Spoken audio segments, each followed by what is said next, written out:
Hello friends, मैं कविता गोयल आप सभी का जीके क्लासेस में हार्दिक स्वागत करती हूँ। आज मैं लेकर आई हूँ आपके लिए नेशनल जीके का टेस्ट नंबर 1, जिसमें इम्पोर्टेंट 30 क्वेश्चंस हैं। साथ ही साथ आपको आंसर देना है और अपना स्कोर चेक करना कि आपका स्कोर कितना बना, और कमेंट बॉक्स में कमेंट ज़रूर करना। तो चलिए शुरू करते हैं। पहला क्वेश्चन है, निम्नलिखित में से विश्व का सबसे ऊंचा पठार कौन सा है? ऑप्शन ए दक्कन का पठार, बी केन्या का पठार, सी युगांडा का पठार, डी तिब्बत का पठार। इसका जो राइट आंसर होगा वो होगा ऑप्शन डी, तिब्बत का पठार। क्वेश्चन नंबर 2 है, विचित्र नाटक किस सिख गुरु की आत्मकथा है? ऑप्शन ए गुरु अर्जुन देव, बी गुरु गोविंद सिंह, सी गुरु हरगोविंद, डी गुरु नानक देव। इसका जो राइट आंसर होगा वो होगा ऑप्शन बी, गुरु गोविंद सिंह। क्वेश्चन नंबर 3, प्राचीन भारत में बौद्धों द्वारा कहाँ शिक्षा दी जाती थी? ऑप्शन ए पाठशालाओं में, बी मंदिरों में, सी मठों में, डी नदी के तट पर खुले स्थान पर। इसका जो राइट आंसर होगा वो होगा ऑप्शन सी, मठों में। बौद्धों द्वारा जो शिक्षा दी जाती थी वो मठों में दी जाती थी। क्वेश्चन नंबर 4, हड़प्पा सभ्यता के कौन से स्थल से यज्ञवेदी फायर फिल्टर के साक्ष्य मिले हैं? Option A Kalibangan, B Harappa, C Rakhigarhi, D Mohenjodaro. इसका जो राइट आंसर होगा वो होगा ऑप्शन ए, कालीबंगा। जो यज्ञवेदी के साक्ष्य मिले हैं, जिन्हें फायर फिल्टर भी कहते हैं, ये मिले हैं कालीबंगा से। क्वेश्चन नंबर 5, दक्षिण एशिया में लहसुन की फली का प्राचीनतम साक्ष्य कहाँ पाया गया जो परिपक्व हड़प्पा काल का था? ए बावरकोट, बी भरडाना, सी बालू, डी फरमाना। इसका जो राइट आंसर होगा वो होगा ऑप्शन सी, बालू। बालू हरियाणा के अंदर कैथल एक डिस्ट्रिक्ट है। कैथल डिस्ट्रिक्ट के अंदर बालू पड़ता है, और बालू में हड़प्पा काल की लहसुन की फली के साक्ष्य मिले हैं। ये क्वेश्चन कई बार प्रीवियस ईयर में के एग्जाम में रिपीट हो चुका है। तो लहसुन की फली का हमें जो साक्ष्य मिला है वो कहाँ से मिला है? बालू, कैथल, जो कि हरियाणा में स्थित है। क्वेश्चन नंबर 6, किसने काव्य के माध्यम से पृथ्वीराज चौहान के जीवन का लेखन किया है? Option A Shri Uday Bhanuhans, B Shri Bal Mukund गुप्त, श्री लक्ष्मी चंद सांगी, डी श्री चंदर बरदाई। इसका जो राइट आंसर होगा वो होगा ऑप्शन डी, चंदरवर दाई। पृथ्वीराज चौहान के जीवन का लेखन चंदरवरदाई ने लिखा था, और इनकी जो पुस्तक का नाम है बहुत बार पूछा जाता है, उसका नाम था पृथ्वीराज रासो, और चंदरवरदाई को आदि कवि भी कहा जाता है। तो इसका जो राइट आंसर होगा वो होगा चंदरवरदाई। क्वेश्चन नंबर 7, मांडू की रानी रूपवती का संबंध किससे था? Option A Alauddin Khilji, B Jahangir, C Baz Bahadur, D महावत खान। मांडू की जो रानी थी रूपवती, उनका संबंध था बाज बहादुर से। तो इसका राइट आंसर होगा ऑप्शन सी, बाज बहादुर। क्वेश्चन नंबर 8, TG37A निम्नलिखित फसल की एक किस्म है? ऑप्शन ए मूंगफली, बी गेहूं, सी पर्ल बाजरा, डी मक्का। क्वेश्चन आपसे पूछ रहा है जो TG37 है वो किस फसल की किस्म है? तो इसका जो राइट आंसर होगा वो होगा मूंगफली। किसकी है ये? मूंगफली की। क्वेश्चन नंबर 9, नाइट्रोजन की अल्पता के लक्षण पहले पत्तियों में दिखाई देते हैं। क्वेश्चन आपसे पूछ रहा है कि जब पेड़ों में, वृक्षों में नाइट्रोजन की कमी आ जाती है तो सबसे पहले लक्षण हमें कहाँ दिखाई देते हैं कि पेड़ों में किसकी कमी आ चुकी है? नाइट्रोजन की। तो ऑप्शन ए पुरानी बी नई पत्तियों में, सी सबसे ऊपरी, डी निचली पत्तियों में। जब नाइट्रोजन की कमी हो जाती है तो सबसे पहले जो लक्षण दिखाई देते हैं वे दिखाई देते हैं पुरानी पत्तियों में।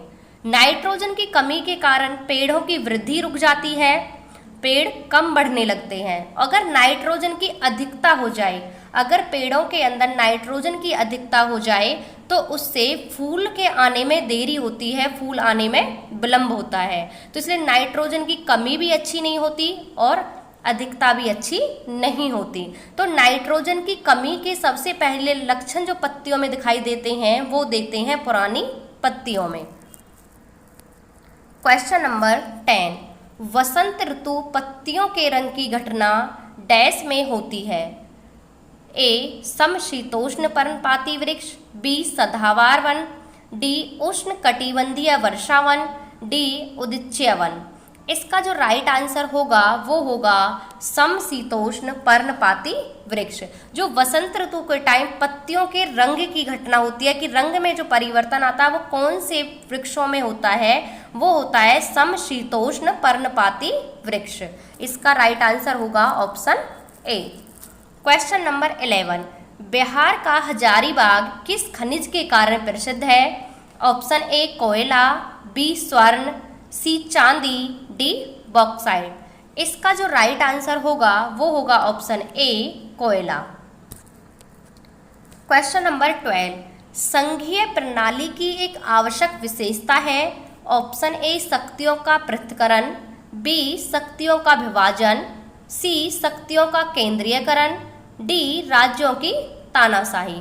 इसका जो राइट आंसर होगा वो होगा ऑप्शन बी शक्तियों का विभाजन। क्वेश्चन नंबर 13, भारत के उपराष्ट्रपति को किनके द्वारा चुना जाता है?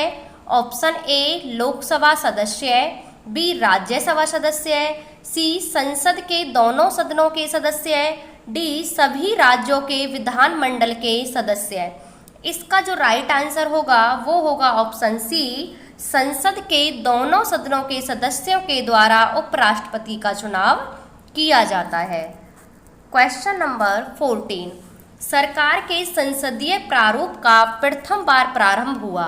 वो पूछा सरकार का जो संसदीय प्रारूप है सबसे पहले कहाँ इसका आरंभ हुआ था? Option A United States, B Rome में, सी ग्रीस में, डी ब्रिटेन में। इसका जो राइट आंसर होगा वो होगा ऑप्शन डी ब्रिटेन में। क्वेश्चन नंबर 15, वित्त आयोग अपनी सिफारिशें किसको सौंपता है? ए वित्त मंत्री, बी योजना आयोग, सी संसद, डी राष्ट्रपति। इसका जो राइट आंसर होगा वो होगा ऑप्शन डी राष्ट्रपति। जो वित्त आयोग है वो अपनी सिफारिशें किसको सौंपता है? वो राष्ट्रपति को सौंपता है। क्वेश्चन नंबर 16, रेष्टि विष्टि का एसआई मात्रक क्या होता है? ऑप्शन ए ओम प्रति मीटर, बी ओम मीटर, ओम, सी ओम मीटर, डी प्रति ओम प्रति मीटर। इसका जो राइट आंसर होगा वो होगा ऑप्शन सी ओम मीटर। क्या होगा? ऑप्शन सी ओम मीटर। क्वेश्चन नंबर 17, वह प्रतिरोध जिसे इच्छानुसार बदला जा सकता है कहलाता है। ऑप्शन ए तार जोड़, बी निश्चित प्रतिरोध, सी परिवर्तनीय प्रतिरोध, डी एक स्विच। इसका जो राइट आंसर होगा वो होगा ऑप्शन सी परिवर्तनीय प्रतिरोध। क्वेश्चन नंबर 18, मादक पेय सामान्यतः बनाए जाते हैं। ऑप्शन ए एथेनॉल से, बी एसिटिक एसिड से, सी फार्मिक एसिड से, डी मेथनॉल से। इसका जो राइट आंसर होगा वो होगा ऑप्शन ए एथेनॉल से। जो मादक पेय पदार्थ हैं वो एथेनॉल से बनाए जाते हैं। क्वेश्चन नंबर 19, तिल चट्टे के खून का रंग होता है। ऑप्शन ए लाल, बी सफ़ेद, सी नीला, डी धूसर। इसका जो राइट आंसर होगा वो होगा ऑप्शन बी सफ़ेद। तिल चट्टे के खून का रंग सफ़ेद होता है। क्वेश्चन नंबर 20, किस अंडाशय को इन्फेरियर कहा जाता है? Option A ectogeny, B perigeny, C epigeny, D hypogeny. इसका जो राइट आंसर होगा वो होगा ऑप्शन सी एपीगेनी। इन्हें फेरियर कहा जाता है, एपिगेनी अंडाशय को। क्वेश्चन नंबर 21, एक प्रोग्राम जो उच्च स्तर की भाषा को मशीनी भाषा में बदलता है तो क्या कहलाता है? A linker, B assembler, C compiler, D उपरोक्त सभी। इसका जो राइट आंसर होगा वो होगा ऑप्शन सी कंपाइलर। वो क्या कहलाता है? कंपाइलर उच्च स्तर की भाषा को मशीनी भाषा में कंपाइलर बदलता है। क्वेश्चन नंबर 22, एक कंप्यूटर स्क्रीन पर एक छवि डैश की मैट्रिक्स से बनी होती है। A byte, B pixels, C bit, D palette. वो पूछ रहा है जो कंप्यूटर की स्क्रीन पर जो छवि होती है वो किसकी मैट्रिक्स से बनती है? तो वो बनती है पिक्सल से। किससे बनती है? पिक्सल से। इसका जो राइट आंसर होगा वो होगा option B pixel. Question number 23, अब जितने भी क्वेश्चन रह गए हैं 30 तक वो सारे की सारे करंट अफेयर के हैं। तो 23 है, किस भारतीय बैडमिंटन खिलाड़ी ने सिंगापुर ओपन 2022 महिला एकल खिताब जीता? Question option A Jwala Gupta, B Saina Nehwal, C P V Sindhu, D Ashwini Ponnappa. तो इसका जो राइट आंसर होगा वो होगा option C P V Sindhu. Singapore open को पीवी सिंधु ने जीता है। क्वेश्चन नंबर 24, हाल ही में फेमिना मिस इंडिया 2022 का खिताब किसने जीता? Option A Aditi Verma, B Sini Sethi, C Varsha Jain, D Ayushi Mathur. इसका जो राइट आंसर होगा वो होगा ऑप्शन बी सिनी सेठी ने। क्वेश्चन नंबर 25, हाल ही में किस राज्य में भारत की पहली डिजिटल लोक अदालत लॉन्च की है? Option A Haryana, B Rajasthan, C Maharashtra, D Kerala. इसका जो राइट आंसर होगा वो होगा ऑप्शन बी, सॉरी सी लग गया, बी राजस्थान। इसका जो राइट आंसर है वो है राजस्थान। राजस्थान ने भारत की पहली डिजिटल लोक अदालत लॉन्च की है। क्वेश्चन नंबर 26, हाल ही में विश्व बैंक का मुख्य अर्थशास्त्री किसे नियुक्त किया गया है? Option A Kaushik Rajasekhar, B Indermit Gill, C Sanjeev Mathur, D Rajiv Kumar. इसका जो राइट आंसर होगा वो होगा ऑप्शन बी इंदरमीत गिल। इंदरमीत गिल को विश्व बैंक का मुख्य अर्थशास्त्री नियुक्त किया गया है। क्वेश्चन नंबर 27, प्रतिवर्ष विश्व जनसंख्या दिवस कब मनाया जाता है? ऑप्शन ए 11 जुलाई, बी 12 जुलाई, सी 10 जुलाई, डी 8 जुलाई। इसका जो राइट आंसर होगा वो होगा ऑप्शन ए 11 जुलाई।